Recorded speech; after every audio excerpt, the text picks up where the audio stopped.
In a week where we find out if the MPs get their own way, you could go to prison for 14 years for having an opinion.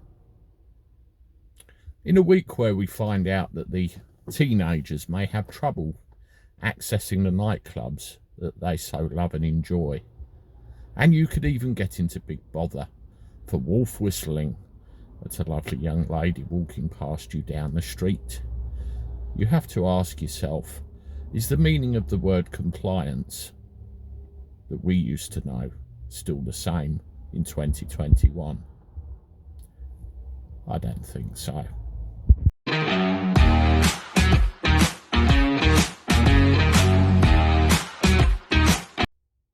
How do everyone? Welcome back to the channel for a Wednesday.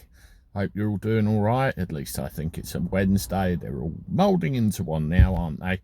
I've just got back from Heathrow again. I think that's about the third run in the last couple of days, actually, so it's getting quite busy now.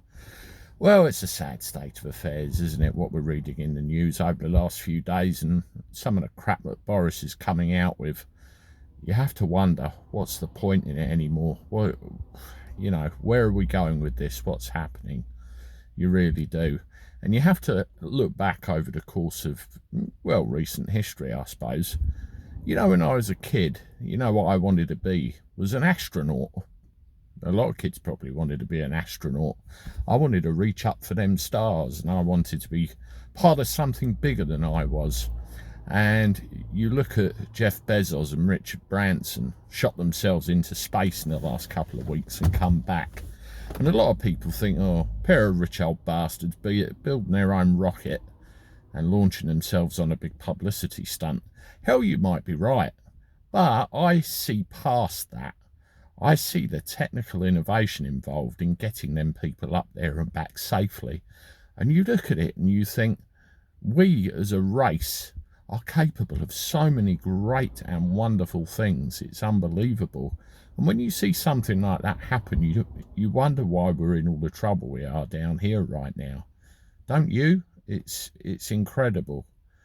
And you look at all the restrictions and all the rules and everything else that have been put in over the last 18 months. And we've all done it. We've all done as we've told. We've all complied. And we've all gone along. And when they put some more in, we've done as we're told. We've complied. We've gone along. I mean, I've still got one of these damn things in my car, because when I go to the airports, they're really, really hot on it all. They really are. But you walk around the streets and you see them being worn, and you see people complying with distancing and everything else.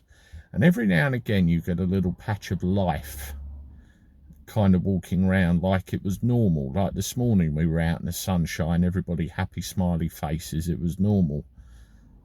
That's the section of society that get it.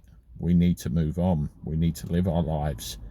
And you have the other section, you know, these guys. They're still out there. They're still scared. They still don't know what to do. And it's all to do with that basic word, compliance. We're all born with an inbuilt need for compliance. We have to comply. We get that from our parents. They get that from their parents, and so on back through the line. And that compliance is built on what we're led to believe, what we're exposed to, what we read, how we're governed, what's on the news every day. But then you have to ask yourself, when there is a difference between what you were told is right and what you believe is right, and those two are no longer the same thing, then what you do?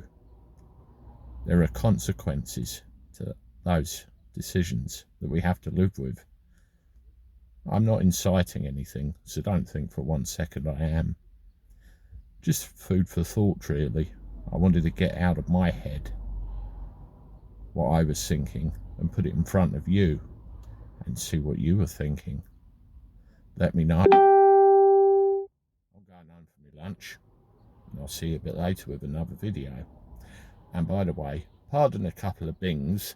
I forgot to put my phone on silent, and a couple of my mates sent me messages while I was recording this. I'll be having words when I get back. This is me, signing off. Toodaloo.